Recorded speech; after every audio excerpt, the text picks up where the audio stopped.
आदो अंत धरती आदो अंत परमात्मा दोनों बीच बैठे शिव जी महात्मा खोलो घोड़ा दे धरा देखो शिवजी महाराज तेरे शब्द का तमाशा। দেখুন এই যে শ্লোকটা বললাম, এই শ্লোকের মাধ্যমে মহাকাল কবচ তৈরি করা হয়। নমস্কার, আজকের এই প্রোগ্রামে স্বয়ং দেবাদিদেব মহাদেব যে গুপ্ত মন্ত্র রচনা করেছিলেন সেই মন্ত্র সম্পর্কে আপনাদেরকে বলবো, এবং এই শ্রাবণ মাসে এই মন্ত্র উচ্চারণ করে আপনারা যদি একটি বিশেষ মহাকাল কবচ ধারণ করতে পারেন তাহলে বিপদ আপদ দুর্ঘটনা অ্যাক্সিডেন্ট রোগ জ্বালা অর্থনৈতিক সমস্যা পারিবারিক অশান্তি সামাজিক অশান্তি কর্মক্ষেত্রে সমস্যা এ টু জেড এই সমস্ত প্রবলেম থেকে খুব ইজিলি কিন্তু আপনারা ওভারকাম করতে পারবেন, বেরিয়ে আসতে পারবেন। এবং আপনার চারপাশে আপনার সারাউন্ডিং কোনো নেগেটিভিটি থাকবে না। কেউ আপনার উপর তুক্তা কালা জাদু করে রেখেছে তার প্রভাব পর্যন্ত আপনার উপর থেকে চলে যাবে। তথা এই কবচ ধারণ করলে বা এই মন্ত্র, ঠিক আছে, কবচ ধারণ করতে না পারলেও এই মন্ত্রটা উচ্চারণ করলে সর্বকার্যে সফলতা পাওয়া যায় এবং শিব এবং শক্তির প্রোটেকশনের মধ্যে থাকবেন, অর্থাৎ স্বয়ং মহাদেব ও মাতা গৌরী আপনাদেরকে রক্ষা করবেন। যদি এই মহাকাল কবচ শ্রাবণ মাসে বিশেষ নিয়মে ধারণ করতে পারেন, কিভাবে ধারণ করবেন, কখন ধারণ করবেন, সবকিছু থাকবে আজকের প্রোগ্রামের মূল বিষয়। একটাই অনুরোধ করব, প্রোগ্রামটি সম্পূর্ণ দেখবেন। চারটে এমন মন্ত্রের কথা বলবো, এগুলো কিন্তু মহাদেব স্বয়ং রচনা করেছেন তার শিষ্যদের জন্য, অনুগামীদের জন্য, এবং এই গুপ্ত মন্ত্র বলা হয় এগুলোকে। এই মন্ত্র শ্রাবণ মাসে জপ করা মানে ডিপ্রেশন, অ্যাংজাইটি, হেডেক, ইলনেস, রোগ জ্বালা আপদ বিপদ আর্থিক সমস্যা যেটাই বলুন না কেন সেখান থেকে বেরিয়ে আসতে পারবেন। যাই হোক, প্রোগ্রামটি অনুষ্ঠানটি শুরু করার পূর্বে অনুরোধ করছি কমেন্টে একটি বার হলেও জয় মহাকাল লিখে জানাবেন, এতে আমরা অত্যন্ত অনুপ্রাণিত হব। ভিডিওটি ভালো লাগলে লাইক করে দিবেন, শেয়ার করে দিবেন বন্ধুদের সাথে এবং চ্যানেলটি সাবস্ক্রাইব করে রাখবেন। এরপর চলুন আর কথা না বাড়িয়ে সরাসরি প্রোগ্রামের মূল বিষয়ে চলে আসছি। দেখুন, স্বয়ং শিবজি যে মন্ত্র রচনা করেছিলেন এটিকে বলা হয় গুপ্ত শবর মন্ত্র, বা অনেকেই বলে শাবর মন্ত্র, যেটা বলবেন। এই মন্ত্র উচ্চারণে দিব্য শক্তির প্রাপ্তি ঘটে, দেহ এবং মনের পরিশুদ্ধ ঘটে, এবং যারা এই শ্রাবণ মাসে এই মন্ত্র উচ্চারণ করেন তারা দীর্ঘায়ু প্রাপ্তি করেন। এমনকি এই মন্ত্র উচ্চারণে স্ত্রী পুরুষ বাচ্চা তথা বয়স্ক ব্যক্তিও অনায়াসে করতে পারেন, কোনো বাধা নিষেধ কিছু নেই। দেখুন, এই মন্ত্র রচনা হয়েছিল প্রাচীনকালে। স্বয়ং দেবাদিদেব মহাদেব এবং মাতা পার্বতী একবার একটা আদিবাসীর গ্রামে গিয়েছিলেন, এবং সেই আদিবাসীরা মাতা পার্বতী এবং দেবাদিদেব মহাদেবের বিশেষভাবে ভক্তি নিষ্ঠা করে সেবা প্রদান করেন। ফলস্বরূপ আদিনাথ মহাদেব তাদের ভক্তিভাব দেখে এই শাবর মন্ত্রের রচনা করেন। এই মন্ত্রের মাধ্যমে মন চাহি বস্তুর প্রাপ্তি করা সম্ভব হয়, অর্থাৎ সকল ইচ্ছে পূর্ণ হয়। যখন এই মন্ত্রের উচ্চারণ করা হয়ে থাকে তখন ব্যক্তির মুখ থেকে যে ধ্বনি বের হয় তা লৌকিক এবং অলৌকিক শক্তিকে নিজের কাছে অ্যাট্রাক্ট করে, আর এই শক্তির সাহায্যেই কিন্তু যে কোনো কাজ খুব সহজেই সম্পাদিত করা সম্ভব। যাই হোক, এই মন্ত্রটি কিভাবে জপ করবেন প্রথমে সেটা জানা প্রয়োজন। এই মন্ত্রটি জপ করার সময় আপনি আপনার ইষ্ট দেবতার প্রথমে ধ্যান করবেন এবং নিজের ধ্বনির উপর মনোযোগের মাধ্যমে মন্ত্রটি কিন্তু উচ্চারণ করবেন। শ্রাবণ মাসের 4টি সোমবার অথবা মঙ্গলবার দিন ভোর 3:30 থেকে 5:30 মধ্যে এই মন্ত্র জপ করার সঠিক সময়। শাস্ত্রমতে এই সময়টিকে বলা হয় ব্রহ্ম মুহূর্ত, অর্থাৎ দ্য ব্রহ্মাস টাইম।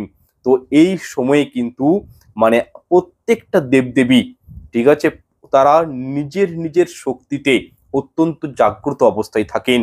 পরিবেশের মধ্যে কসমিক এনার্জির লেভেলটা বৃদ্ধি পায়।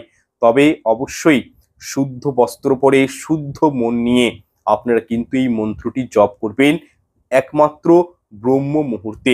শ্রাবণ মাসের 4টে সোমবার করতে পারেন বা তারপরেও কিন্তু ডেলি বেসিসে মন্ত্রটি জপ করতে পারেন, কোনো অসুবিধা নেই।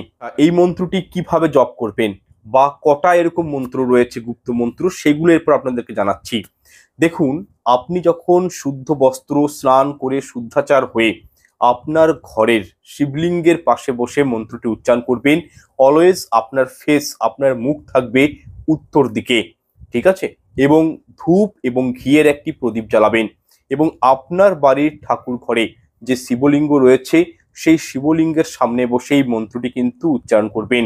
মন্ত্রটি কিন্তু আমি পুনরায় বলছি, মন দিয়ে শুনবেন, ডেসক্রিপশন বক্সেও আমি দিয়ে দেবো, লিখে নিতে পারেন।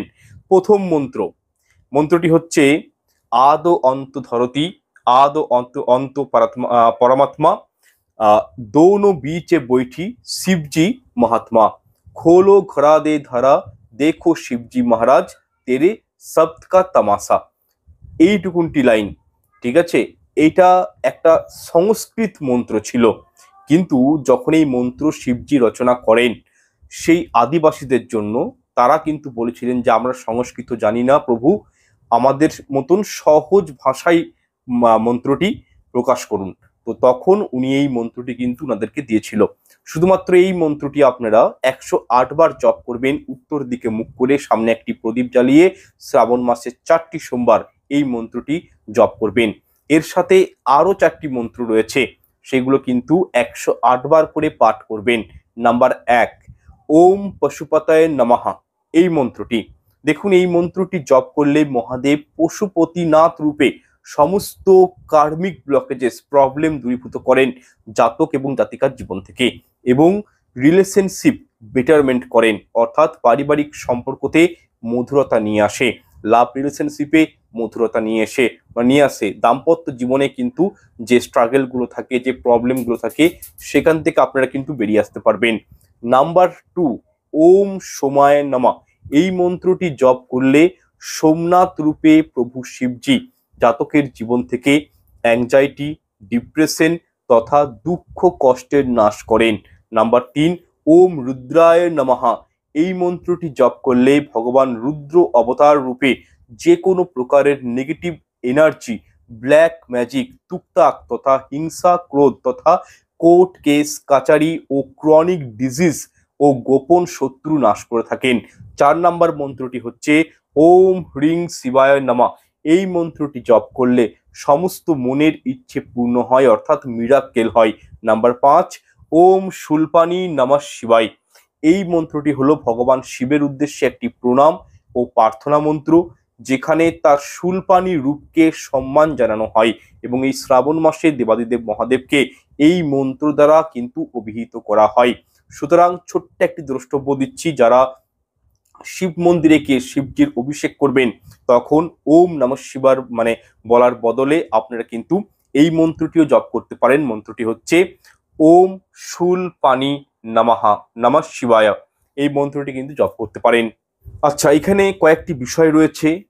যারা ব্রহ্ম মুহূর্তে ঘুম থেকে উঠে এই মন্ত্র পাঠ করতে পারবেন না, তারা কিন্তু এই মন্ত্র জপ করবেন না, কারণ এই মন্ত্র কার্যকারী তখনই যদি আপনারা ব্রহ্ম মুহূর্তে ঘুম থেকে উঠে স্নান পর্ব সেরে এই মন্ত্র জপ করতে পারেন, অর্থাৎ প্রথমের মন্ত্রটা। বাকি 4টে মন্ত্র জপ করতে পারেন, কোনো অসুবিধা নেই, যখন ইচ্ছে জপ করতে পারেন, কোনো শিব মন্দিরে কেউ জপ করতে পারেন, কিন্তু প্রথমের যে মন্ত্রটা দিলাম সেই মন্ত্রটা কিন্তু আপনারা ব্রহ্ম মুহূর্তেই জপ করবেন। এছাড়াও যাদের গুরুমাতা বা গুরু দীক্ষা রয়েছে, তারাই কিন্তু এই মন্ত্রগুলো জপ করবেন। এই মন্ত্র জপের পূর্বে অবশ্যই নিজের গুরুদেবের মন্ত্র, যেটা বীজ মন্ত্র, গুরুদেব যে মন্ত্র আপনাকে দিয়েছে সেই মন্ত্রটি কিন্তু 108 বার করে জপ করবেন, তারপরেই কিন্তু শিবজির এই সাবর মন্ত্র জপ করবেন। আচ্ছা, যারা এই মন্ত্র উচ্চারণ করতে পারবেন না, তারা শিব সাবর মন্ত্রের দ্বারা নির্মিত উজ্জয়িনীর মহাকালেশ্বরের মহাকাল কবচ ধারণ করতে পারেন এই শ্রাবণ মাসে। দেখুন, এই কবচ হলো সাক্ষাৎ মহাদেবের আশীর্বাদ। এটি অষ্টধাতু দ্বারা নির্মিত করা হয়। এতে উপস্থিত রয়েছে 12টি জ্যোতির্লিঙ্গের মধ্যে সব থেকে শক্তিশালী জ্যোতির্লিঙ্গের ভস্য, অর্থাৎ উজ্জয়িনীর মহাকাল মন্দিরের ভস্য সব মন্দিরের থেকে সম্পূর্ণরূপে শুদ্ধ বলে মনে করা হয়।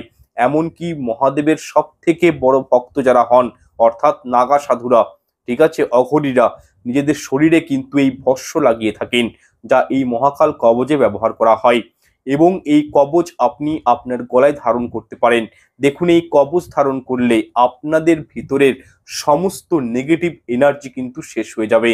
দেখুন, এই মহাকাল কবচটি ধারণকারী ব্যক্তিদের কখনোই আকস্মিক দুর্ঘটনা কিন্তু ঘটে না, কারণ এটি কাজ করে আত্মাকে শরীরের সঙ্গে সংযুক্ত রাখার, এবং এরই মাধ্যমে এই কবচটি শরীরকে রক্ষা করে।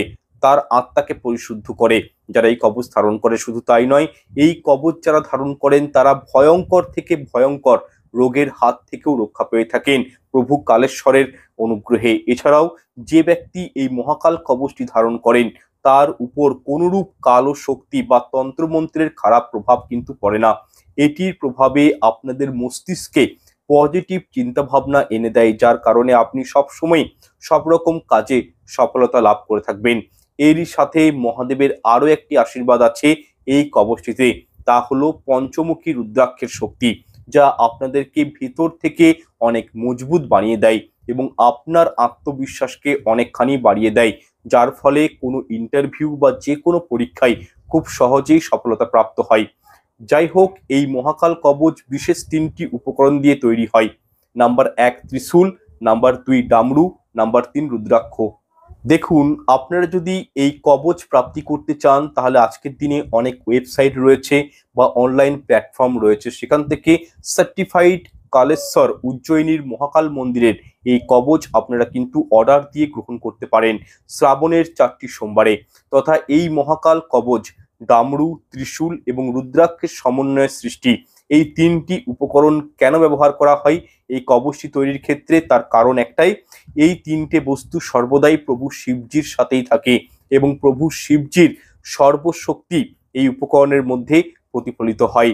এছাড়াও আপনাদের সামনাসামনি যদি কোনো শিব ঠাকুরের মন্দির থাকে এবং সেই মন্দিরের যিনি পূজারী বা ব্রাহ্মণ রয়েছে, উনি যদি এই মহাকাল কবচ তৈরি করে দিতে পারেন আপনাদের জন্য, তাহলে আপনারা সেখান থেকেও কিন্তু যোগাযোগ করে নিতে পারেন।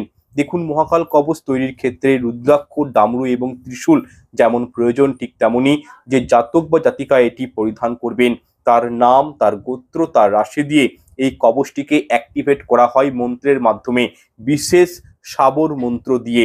তবে এটি আপনারা নিজেরা করতে পারবেন না, কারণ অনেক কিছু মন্ত্রের সমন্বয়ে এই কবচকে অ্যাক্টিভেট করতে হয়। সুতরাং এই কবচ পেতে হলে এক হয় অনলাইনের মাধ্যমে আপনারা পেতে পারেন, অথবা কোনো ব্রাহ্মণের দ্বারা, কোনো বিশিষ্ট ব্রাহ্মণ, সব ব্রাহ্মণরা করতে পারবেন না, সব পূজারীরা করতে পারবেন না। যারা এই মহাকাল কবচ তৈরি করেন একমাত্র তারাই কিন্তু মন্ত্রে সিদ্ধিত হয়। তাদের কাছ থেকে এই কবচটি বানিয়ে নিজেরা কিন্তু এই শ্রাবণ মাসে ধারণ করতে পারেন। শ্রাবণ মাস হচ্ছে ভক্তিভাবের মাস, শ্রাবণ মাস হচ্ছে মনস্কামনা পূরণের মাস। একমাত্র শিবরাত্রির দিন এবং শ্রাবণের 4টে সোমবারে এই কবচ কিন্তু আপনারা ধারণ করলে জেনে রাখুন, জীবনে প্রসপারিটি, সুখ, শান্তি, সমৃদ্ধি, অ্যাবেন্ডেন্স, সাকসেস, আপদ বিপদ দূর হবে। এগুলো তো পাবেন, আপদ বিপদ দূর হবে, অ্যাক্সিডেন্ট যোগ থাকলে সেটা কেটে যাবে এবং শিব এবং শক্তি অর্থাৎ হর পার্বতী আপনাদেরকে কিন্তু রক্ষা করবে। আচ্ছা, এরপর আলোচনা করব স্বয়ং মহাদেব রচিত এই গুপ্ত মহাকাল মন্ত্রটি। শ্রাবণ মাসের সোমবার দিন থেকে জপ করা শুরু করে দিন এবং প্রত্যেকটা দিন এই মন্ত্র জপ করুন। 5 থেকে 6 মাসের মধ্যেই দেখবেন আপনাদের যে মনস্কামনা রয়েছে, যে মনোবাসনা নিয়ে আপনি মন্ত্রটি উচ্চারণ করছেন, সেটা কিন্তু প্রভুর কৃপায় অবশ্যই পূর্ণ হবে। দেখুন, শিবপুরাণে উল্লেখিত একটি বিশেষ গুপ্ত মন্ত্র সম্পর্কে আপনাদেরকে জানাবো। আসলে এই মন্ত্রটি স্বয়ং দেবেশ্বর মহাদেবের সৃষ্টি এবং এই মন্ত্রটি আপনারা একটি বিশেষ নিয়মে প্রতিদিন যদি একই সময়ে জপ করতে পারেন, তাহলে মহাদেবের আশীর্বাদ এবং সান্নিধ্য যেমন পাবেন, ঠিক তেমনি এই মন্ত্র উচ্চারণের ফলে যে পজিটিভ ভাইব্রেশন আপনাদের শরীরে উৎপন্ন হবে, তার ফলে প্রথমত রোগ, জ্বালা, বিপদ, আপদ, দুর্ঘটনা থেকে রক্ষা পাবেন। এছাড়াও আপনার মধ্যে আধ্যাত্মিক চেতনার বিকাশ ঘটবে। শুধু তাই নয়, এই মন্ত্র জপের মাধ্যমে দেহের কুণ্ডলিনী চক্র অ্যাক্টিভেট হয়ে যায়। এমনকি বিভিন্ন তন্ত্র সাধকেরা এবং যারা যোগী পুরুষ তারাও কিন্তু এই মন্ত্রের উচ্চারণ করেন শুধুমাত্র মহাদেবকে প্রাপ্তি করার জন্য, মহাদেবের অনুকম্পা, মহাদেবের আশীর্বাদ প্রাপ্তি করার জন্য এই মন্ত্র অবশ্যই জপ করুন এই শ্রাবণ মাসে। দেখুন, এই মন্ত্রটি যারা গৃহস্থ জীবন থেকে বিলংস করছেন, যাদের সংসার জীবন রয়েছে, তারাও কিন্তু মন্ত্রটি জপ করতে পারেন। যারা পড়াশোনার সঙ্গে যুক্ত রয়েছেন, বাড়ির যারা হাউসওয়াইফ বা বাড়ির যারা মহিলারা রয়েছেন, তারাও প্রত্যেকেই কিন্তু এই মন্ত্রটি জপ করতে পারেন। তবে হ্যাঁ, অসুচকালে এই মন্ত্রটি কিন্তু জপ করা চলে না, এই বিষয়টি একটু মাথায় রাখবেন। এছাড়াও এই মন্ত্রটি আপনারা প্রত্যেকদিন জপ করতে পারেন, কোনো সমস্যা নেই। তবে এই মন্ত্রটি জপ করার সময় বিশেষ কিছু নিয়ম বা পদ্ধতি রয়েছে, সেই নিয়ম অনুসরণ করেই মন্ত্রটি কিন্তু জপ করতে হবে, নতুবা সারা জীবন মন্ত্র জপ করলেও কোনো ফল পাবেন না। যাই হোক, যাদের হাতে একেবারে টাকা পয়সা থাকে না, অর্থ ইনকাম হলো তা জলের মতন খরচ হয়ে যায়, ঠিকঠাকভাবে সেভিংস হয় না, পারিবারিক দরিদ্রতা রয়েছে বা আর্থিক সংকটে আপনারা ধরুন ভুগছেন, সেক্ষেত্রে কিন্তু এই মন্ত্রটি জপ করতে পারেন। অবশ্যই প্রভু শিবের কৃপায় আপনারা আপনাদের জীবনে ভালো একটা রেজাল্ট পাবেন। বিশেষ করে এই ভোলানাথের ছত্রছায়ার সান্নিধ্য লাভ করতে পারবেন যদি এই শ্রাবণ মাসে এই মন্ত্র আপনারা কন্টিনিউ ডেইলি বেসিসে জপ করতে পারেন। এই প্রসঙ্গে একটা ছোট্ট বিষয় আপনাদেরকে জানিয়ে দিই যে দেবাদিদেব মহাদেবের একজন পরম ভক্ত ছিলেন মহাপণ্ডিত, যাকে বলা হয় মহাবলী রাবণ, যিনি ত্রিভুবন জয়লাভ করেছিলেন এবং 9টি গ্রহকে নিজের অধীনে রেখেছিলেন শুধুমাত্র একটি মন্ত্র বলের প্রভাবে। তাহলে বুঝতেই পারছেন যে মন্ত্রের ক্ষমতাটা কতখানি।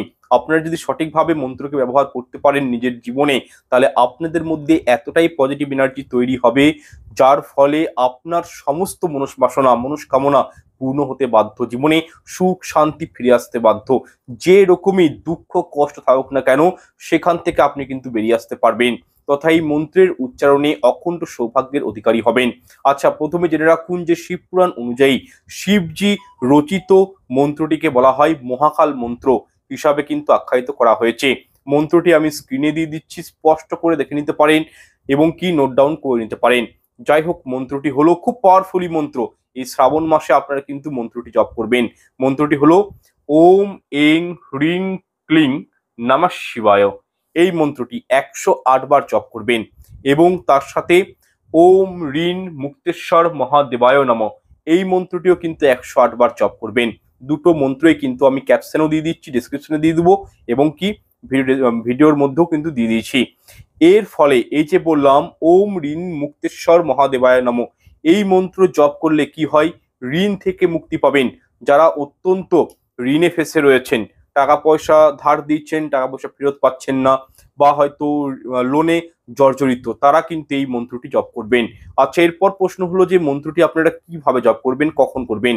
মন্ত্রটি আপনারা দিনে 2 বার করে জপ করবেন। স্টার্টিং কবে থেকে করবেন, শ্রাবণ মাসের প্রথম সোমবার বা দ্বিতীয় সোমবার থেকে স্টার্টিং করবেন এবং ডেইলি বেসিসে, ঠিক আছে, একটাই টাইম রাখবেন, ডেইলি বেসিসে সারাদিনে 2 বার এই দুটো মন্ত্র জপ আপনাদের করতে হবে। প্রথমত সকালে প্রাতঃস্নান করে এই মন্ত্র জপ করতে পারেন, উত্তর দিকে মুখ করে করবেন। দ্বিতীয়ত রাত 11টা থেকে 12টার মধ্যে 108 বার এই মন্ত্রটি জপ করতে পারেন, লাল আসনের উপর বসে উত্তর দিকে মুখ করে। সামনে যদি কোনো শিবলিঙ্গ বা মহাদেবের মূর্তি থাকে তাহলে অতি উত্তম, এবং অবশ্যই হাতে রুদ্রাক্ষের মালা রাখবেন এবং ত্রিধাতুর কোনো জিনিস হাতে রাখতে হবে। আচ্ছা, আপনারা অনেকেই প্রশ্ন করতে পারেন যে এই ত্রিধাতুর জিনিসটি কি। এক্ষেত্রে আপনাদেরকে বলে দিচ্ছি, তামা পিতল লোহা মিশ্রিত একটি ধাতু নিজের হাতে রেখে কিন্তু এই মন্ত্রটি উচ্চারণ করবেন, তবেই কিন্তু এই মন্ত্রের ক্ষমতাটা ইনহ্যান্স হবে, আপনাদের জীবনে পড়বে এই পজিটিভ প্রভাবটা মন্ত্রের। মন্ত্র বলের প্রভাবে আপনাদের শরীরে যে পজিটিভিটি তৈরি হয়, আপনাদের চারপাশে আপনাদের সারাউন্ডিং চারপাশে যে পজিটিভিটি তৈরি হয়, সেটা কিন্তু হাতে যদি আপনারা ত্রিধাতু রাখতে পারেন এবং 108 বার এই মন্ত্র উচ্চারণ করতে পারেন। যাই হোক, দেখুন সোমবার দিনটি হলো দেবাদিদেব মহাদেবের পুজো অর্চনার দিন, সেহেতু যারা এই মন্ত্রটি উচ্চারণ করবেন তারা কিন্তু সোমবার দিন থেকে স্টার্ট করবেন, পুনরায় বলছি, এবং আমিষ আহার গ্রহণ করবেন সোমবার দিনটি এবং কোনো নেশাজাতীয় দ্রব্য গ্রহণ করবেন না। এবং প্রত্যেক মাসে একটি হোক বা 2টি সোমবার অবশ্যই যে কোনো সামনাসামনি শিব মন্দিরে গিয়ে মহাদেবের বিশেষভাবে পুজো অর্চনা দিয়ে আসবেন, উনার মাথায় জল নিবেদন করে আসবেন। যদিও বর্তমানে একটি শ্রাবণ মাস চলছে, শ্রাবণ মাসে 4টে সোমবার পাবেন। প্রথম সোমবার 21শে জুলাই, সেকেন্ড সোমবার পাচ্ছেন 28শে জুলাই, চৌঠা আগস্ট পাচ্ছেন থার্ড সোমবার এবং চতুর্থ সোমবারটা পেয়ে যাচ্ছেন 11ই আগস্ট। সুতরাং এই 4টে সোমবার মিস আউট করবেন না। এই সোমবারগুলোতে কিন্তু এই মন্ত্রগুলি অবশ্যই জপ করবেন, এই দিন নিরামিষ খাবেন এবং সাত্বিক আহারের উপর থাকবেন এবং কোনো নেশাজাতীয় দ্রব্য গ্রহণ করবেন না। এখানে আর একটি বিষয় বলে রাখি, যখন এই মন্ত্রটি আপনারা আপনাদের ঠাকুর ঘরের শিবলিঙ্গ বা শিব মূর্তি শিব মূর্তির সামনে পাঠ করবেন উত্তর দিকে মুখ করে বসে, তখন মনে যেন কোনো খারাপ চিন্তা ভাবনা না আসে বা কোনো যেন মনটা যেন ঠাকুরের প্রতি থাকে, ঠিক আছে। কারোর সম্পর্কে কোনো খারাপ চিন্তা ভাবনা, নেগেটিভ থিঙ্কিং যেন না আসে, এটা একটু মাথায় রাখবেন। এবং অবশ্যই শুদ্ধ বস্ত্র পরিধান করে তারপরে মন্ত্র উচ্চারণ করবেন। তার আগে নিজের শরীরে অল্প করে গঙ্গা জল ছিটিয়ে নেবেন এবং একটি গাওয়া ঘি অথবা সরিষার তেলের প্রদীপ অবশ্যই কিন্তু প্রজ্বলিত করবেন। তারপরেই কিন্তু এই মন্ত্রটি আপনারা জপ করবেন। দেখুন, যতটা মন নিজের পরিষ্কার করে আপনারা মন্ত্র জপ করবেন, ততই মন্ত্রের কিন্তু শুভ ফল আপনারা তীব্র বেগে আপনাদের জীবনে কিন্তু পাবেন। সব থেকে বড় বিষয়টা হচ্ছে যে মন্ত্র জপের সময় মহাদেবের প্রতি দৃঢ় বিশ্বাস, প্রত্যয় এবং মনে ভক্তি শ্রদ্ধা অবশ্যই রাখতে হবে, তবেই মন্ত্র বা তন্ত্র কার্যকারী হয়।